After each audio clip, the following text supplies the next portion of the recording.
आज इस वीडियो में हम एक ऐसे ट्रेडर के बारे में बात करने वाले हैं जिन्होंने अपनी लाइफ में बहुत फेलियर्स देखे और फेलियर्स के बाद भी उन्होंने ट्रेडर बनने से लेकर इन्वेस्टर बनने तक का सफर तय किया और आज के टाइम पर वो बहुत से लोगों के रोल मॉडल भी हैं। मैं बात कर रही हूँ विजय केडिया सर की। तो अगर आप भी उन्हीं की स्ट्रैटेजीज को फॉलो कर एक अच्छा पोर्टफोलियो बनाना चाहते हो और उनके फेलियर के पीछे छुपी सक्सेस स्टोरी जानना चाहते हो तो इस वीडियो को पूरा जरूर देख लीजिएगा। और आगे बढ़ने से पहले अगर आप हमारे चैनल पर न्यू हो तो चैनल को सब्सक्राइब करना, बेल आइकन को प्रेस करना, इस वीडियो को सभी के साथ शेयर करना बिल्कुल भी मत भूलना। अगर बात की जाए विजय केडिया सर की तो उन्होंने यंगस्टर्स के लिए ना बहुत सारी चीजें ऐसी सिखाई जो कि स्टॉक मार्केट में एक्चुअली यूज की जा सकती हैं और उन्होंने उनके काफी सारे मिसकंसेप्शंस भी दूर किए, जैसे कि स्टॉक मार्केट में पैसा कमाने के लिए आपको कोई डिग्री की जरूरत है या फिर आप बिना किसी नॉलेज के स्टॉक मार्केट से अंधा पैसा कमा सकते हो। उन्होंने ये सारी चीजें खुद भी फेस की और लोगों को भी सिखाया। तो अब उनकी पूरी स्टोरी जानने से पहले हमें उनकी बिगनिंग जानना भी बहुत ज्यादा इंपॉर्टेंट है। अगर बात की जाए उनके बिगनिंग की तो वो एक मारवाड़ी फैमिली से बिलोंग करते हैं और उनका एक फैमिली बिजनेस था जो कि ट्रेडिंग और स्टॉक ब्रोकिंग से रिलेटेड था। अब वो बचपन से ही ना आर्मी में जाना चाहते थे, लेकिन जब वो 14 इयर्स के थे तभी से ही उन्होंने अपने ग्रैंडफादर के साथ ट्रेडिंग करना स्टार्ट कर दिया था। अब वो क्योंकि आर्मी में जाना चाहते थे तो उन्होंने जो एजुकेशन ली थी वो टिल बीकॉम ही ली थी, उन्होंने सिर्फ ग्रेजुएशन किया था बीकॉम तक। तो आप यहाँ पर देखो कि उनके पास ज्यादा कोई डिग्रीज भी नहीं थी, लेकिन वो फिर भी जाना चाहते थे आर्मी में। लेकिन डेस्टिनी, जब वो 19 ईयर्स के थे तब उनके फादर की डेथ हो गई, जिसकी वजह से उन्हें अपने फादर का फैमिली बिजनेस यानी कि पूरा बिजनेस संभालना पड़ा। अब क्योंकि उन्हें स्टॉक ब्रोकिंग में ज्यादा इंटरेस्ट नहीं था तो उन्होंने अपना एक ट्रेडिंग का बिजनेस अलग से स्टार्ट किया। 1.5 साल तक उनको काफी अच्छे प्रॉफिट्स आए, लेकिन 1.5 साल के बाद उनको काफी सारे लॉसेस फेस करने पड़े। हालांकि प्रॉफिट्स तब भी आते थे लेकिन छोटे मोटे प्रॉफिट्स आते थे, जिसकी वजह से जो बड़े लॉस होते थे वो बड़े लॉस सारा प्रॉफिट खा जाते थे। अब एक पॉइंट ऐसा आया जो कि उनके लिए एक लाइफ टर्निंग पॉइंट था जब उन्हें 70,000 का लॉस हुआ। अब उस लॉस की वजह से उनको अपनी मदर की ज्वेलरी भी बेचनी पड़ी। आप खुद सोचो कि किसी लड़के को, किसी बेटे को अपनी मदर की ज्वेलरी बेचनी पड़ रही है, तो इसकी वजह से उन्होंने एक डिसीजन लिया और उसी टाइम पर उन्होंने ट्रेडिंग करना छोड़ दिया। कैलकाटा में उन्होंने एक कंपनी स्टार्ट की जिसमें जो टी प्लांट्स होते थे, टी गार्डन्स होते थे, वहां पर वो उससे रिलेटेड प्रोडक्ट्स को सप्लाई करते थे। लेकिन वहां पर भी बैड लक, वो कंपनी बंद हो गई। उसके बाद उनके पास कोई भी ऑप्शन नहीं था तो उन्होंने फिर से ट्रेडिंग स्टार्ट किया। लेकिन उन्होंने एक चीज जरूर सोच ली थी कि अब मैं सिर्फ प्रॉफिट या लॉस पर ध्यान नहीं दूंगा, मैं नो प्रॉफिट और नो लॉस वाली स्ट्रैटेजी से ट्रेडिंग करूंगा। अब उन्होंने धीरे धीरे कर ट्रेडिंग करना स्टार्ट किया, लेकिन एक पॉइंट ऐसा आया कि उन्होंने ट्रेडिंग बिल्कुल बंद कर दी। अब 1989 में वो कैलकाटा से शिफ्ट हुए मुंबई और वहां पर उन्होंने इन्वेस्टिंग करना स्टार्ट किया। जब वो शिफ्ट हुए तो वहां पर उन्होंने एक रैंडम आर्टिकल पढ़ा जो कि साइक्लिकल इंडस्ट्रीज के ऊपर था। अब उन्होंने इसी पर ही रिसर्च करना स्टार्ट किया और कुछ ऐसे स्टॉक्स को सिलेक्ट किया जिसमें वो इन्वेस्ट कर सकते हैं। मैं आपकी नॉलेज के लिए आपको बता देती हूँ कि साइक्लिकल इंडस्ट्रीज क्या होती हैं। ऐसे बिजनेस जो कि मार्केट के अकॉर्डिंग नहीं चलते, वो ऊपर जाते हैं, नीचे जाते हैं, ऊपर जाते हैं, नीचे जाते हैं, एक ग्राफ की तरह वो मूव करते रहते हैं। तो उन्होंने उन्हीं बिजनेसेस को सिलेक्ट किया और उसमें से कुछ स्टॉक्स पे रिसर्च करना स्टार्ट कर दिया। अब साइक्लिकल इंडस्ट्रीज में आप तभी इन्वेस्ट करते हो जब प्राइस दोबारा से ऊपर जाने लगता है। तो उस टाइम पर उन्होंने ये देखा कि ट्रैक्टर इंडस्ट्रीज मार्केट में काफी अच्छा काम कर रही हैं और ट्रैक्टर इंडस्ट्रीज की जो मार्केट है वो ऊपर जा सकती है।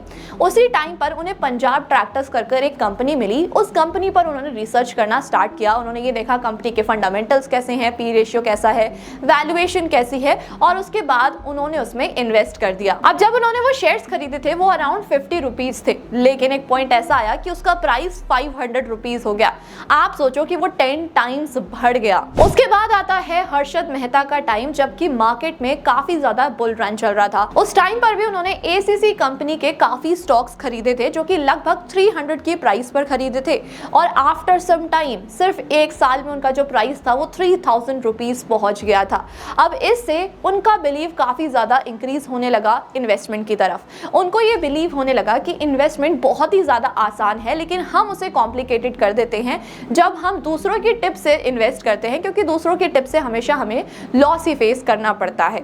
अब धीरे धीरे कर उन्हें काफी अच्छे प्रॉफिट्स होने लगे और मुंबई में उन्होंने एक नया घर भी खरीद लिया और उनका पोर्टफोलियो इतना बड़ा बड़ा बन गया। अब अगर बात की जाए हर्षद मेहता के स्कैम के टाइम पर, जब मार्केट गिरा तो उनको काफी ज्यादा लॉसेस फेस करने पड़े, लेकिन फिर भी उन्होंने उन स्टॉक पर स्टिक रहकर आने वाले टाइम में बहुत पैसा कमाया। अब इस चीज से हमने ये सीखा कि उनके जो पोर्टफोलियो में मेजर स्टॉक्स थे वो सारे स्मॉल कैप स्टॉक्स थे। विजय केडिया सर का मानना ये था कि वो सिर्फ स्मॉल कैप कंपनीज में ही इन्वेस्ट करते हैं फॉर अ लॉन्गर टाइम, यानी कि स्मॉल कैप को मिड कैप बनने का टाइम देते हैं और फिर मिड कैप को लार्ज कैप बनने का टाइम देते हैं। अगर आप विजय केडिया सर के पोर्टफोलियो पर ध्यान दोगे तो कुछ स्टॉक्स ऐसे हैं जिन्होंने 2 साल तक बिल्कुल भी रिटर्न नहीं दिए, लेकिन आफ्टर सम टाइम 2 साल के बाद ही वो स्टॉक्स मल्टी बैगर स्टॉक्स बन गए।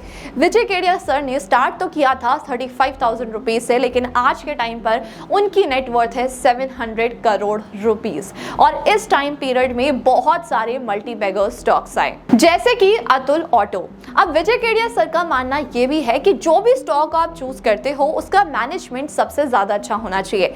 मैनेजमेंट ही सबसे बड़ा रोल प्ले करता है किसी भी कंपनी के ग्रोथ में। तो मैनेजमेंट काफी ज्यादा अग्रेसिव होना चाहिए, ट्रांसपेरेंट होना चाहिए, डेडिकेटेड होना चाहिए टू ग्रो देयर बिजनेस।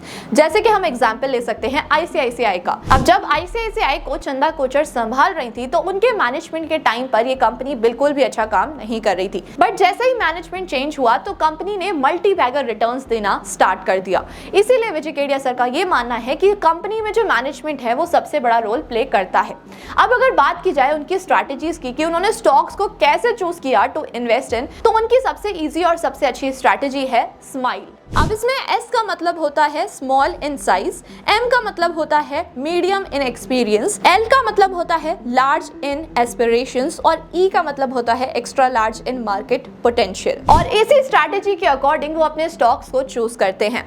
अब उनका मानना ये भी है कि अगर आप अपने स्टॉक से 10x और 100x रिटर्न्स चाहते हो तो इन दैट सिचुएशन आपको अपनी कंपनी को, अपने स्टॉक्स को टाइम देना होगा। वो ये भी मानते हैं कि आपको हमेशा लॉन्गर पीरियड के लिए इन्वेस्ट करना चाहिए, at least for 5 years to get a good return। अब अगर उनके पोर्टफोलियो की बात की जाए तो as per financial year 23 quarter 2 तो उनका पोर्टफोलियो है 770 करोड़ रुपीस, और उन्होंने जो मेजर सेक्टर में इन्वेस्ट किया हुआ है लगभग 30% उनका पोर्टफोलियो होल्ड करता है टेलीकॉम सर्विसेज को।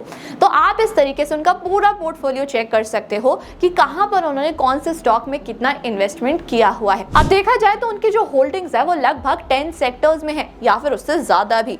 तो उन्होंने काफी अच्छे तरीके से डाइवर्सिफिकेशन किया हुआ है ताकि उनके जो रिटर्न्स हैं वो एवरेज होते रहे और बेटर रिटर्न्स आए। अब विजय केडिया सर ने अपनी लाइफ में कुछ चीजें ऐसी सीखी जो उन्होंने सभी को सिखाई।